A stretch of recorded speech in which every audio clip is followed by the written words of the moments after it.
오늘은 불가능해 보이는 맹세에 대한 이야기인데요. 이 맹세가 인간의 본성과 딱 부딪혔을 때 과연 어떤 일이 벌어지는지 한번 같이 들여다보죠. 자, 여기 이런 질문이 있습니다. 남자 4명이 3년 동안 여자를 아예 멀리하기로 맹세한다면 과연 무슨 일이 일어날까요? 어때요? 되게 간단한 질문 같죠? 근데 이 질문 하나로 인간 본성의 복잡한 진실을 파고드는 셰익스피어의 이야기 속으로 지금부터 한번 들어가 보겠습니다. 네, 셰익스피어의 대답은 아주 웃기는 대참사입니다. 자, 그럼 이 화려한 실패담 속으로 한번 제대로 들어가 보죠. 바로 400년이나 된 희극, 사랑의 헛수고입니다.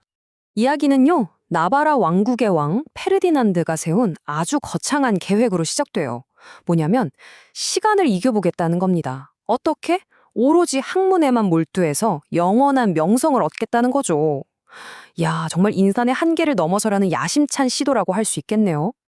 이 엄청난 목표를 이루기 위해서 왕이랑 그 친구들, 롱거빌, 듀메인, 버로운이 맹세를 하는데요. 그 규칙들이 정말 기가 막힙니다. 이건 뭐 그냥 인간 본성을 정면으로 거스르는 터무니없이 엄격한 규칙들이에요. 근데 이 4명 중에 딱 한 명, 아주 현실적이고 재치 넘치는 친구 버룬이 바로 찬물을 끼얹죠. 아니 이게 말이 됩니까? 이건 인간 본성에 어긋나는 짓이라 절대 지킬 수 없는 맹세예요? 라고요.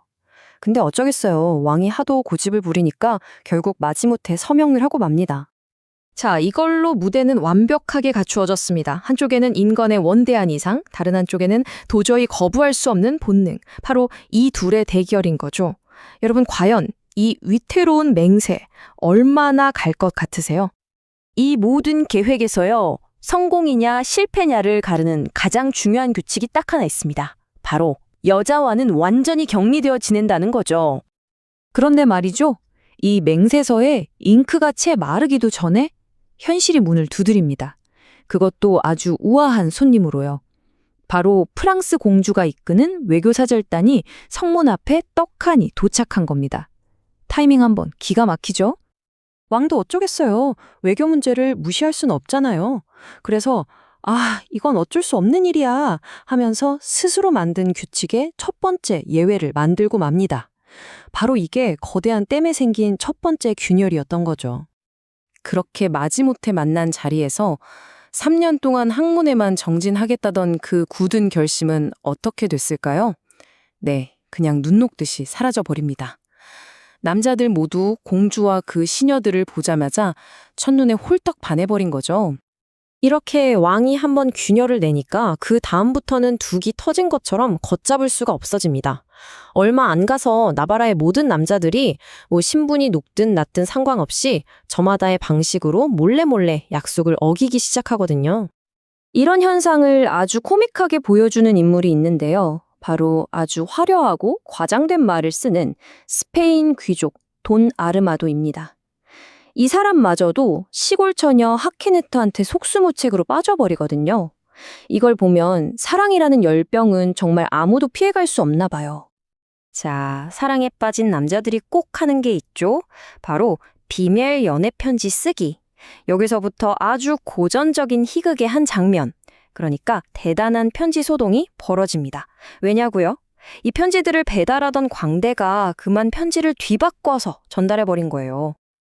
이 어처구니 없는 실수 덕분에 공주와 시녀들은 남자들의 그 위대하다던 학문 서약이 얼마나 말도 안 되는 거였는지 똑똑히 알게 되죠. 자, 이제 게임의 주도권은 완전히 여자들한테로 넘어간 셈입니다. 하지만 이건 시작에 불과해요. 남자들의 위선이 아주 그냥 제대로 만천하에 드러나는 결정적인 순간이 남아있거든요. 바로 이 희극의 하이라이트, 정말 완벽하게 설계된 엿듣기 장면입니다. 자, 상상해보세요. 왕이 혼자인 줄 알고 나와서 사랑시를 낭송하고는 쏙 숨습니다. 그 다음에 롱거빌이 나와서 또 시를 읊고 숨어요. 이어서 듀메인이 나와서 사랑 고백을 하고 또 숨죠. 서로가 서로의 비밀을 엿들으면서 자기도 똑같은 짓을 하고 있다는 건 꿈에도 모르는 거예요. 정말 웃기죠? 그리고 이 모든 바보 같은 광경을 나무 위에서 싹 다 지켜보고 있던 사람이 있었습니다. 바로 버룬이죠. 그는 아주 의기양양하게 나타나서 친구들을 신나게 놀려댑니다. 거봐, 내가 뭘 했어. 다 이럴 줄 알았지? 하면서요. 그런데 버론이 한창 우월감에 취해서 잘난 척을 하고 있을 바로 그때, 그야말로 완벽한 타이밍에 희극적인 정의가 실현됩니다. 하케네타와 코스타드가 나타나는데 손에 뭘 들고 있어요. 그게 뭐냐? 바로 아까 뒤바뀌었던 버론 자신이 쓴 연애 편지였던 겁니다. 결국 어떻게 됐을까요? 처음부터 이 계획이 얼마나 허술한지 지적했던, 가장 냉소적이었던 버론마저도 똑같은 사랑에 빠진 바보였다는 게 딱 걸린 거죠. 그는 이 엉망진창 코미디를 완성하는 마지막 퍼즐 조각이 바로 자기 자신이었음을 인정할 수밖에 없게 됩니다. 자, 이렇게 4명 모두가 맹세를 어긴 위선자라는 게 들통나버렸습니다. 그럼 그 위대했던 학문 프로젝트는 어떻게 됐을까요? 당연히 공식적으로 끝났죠. 이제 남은 건 딱 하나. 이 창피한 상황을 어떻게 그럴듯하게 포장하느냐 하는 문제뿐입니다. 그리고 이 난처한 상황을 해결할 해결사로 누가 나설까요? 또 버론입니다. 정말 말 잘하는 친구예요. 그냥 아주 기발한 논리를 펼치면서 맹세 깨는 걸 정당화하기 시작해요. 우리가 한 맹세야말로 젊음에 대한 반역이었다. 진짜 공부는 책상에서 하는 게 아니라 사랑하는 여인의 눈을 보면서 하는 거다. 라고 말이죠. 여기가 정말 재밌는 부분이에요. 보세요. 이 남자들은 자신들의 실패를 인정하는 게 아니에요. 대신에 목표 자체를 완전히 바꿔버립니다.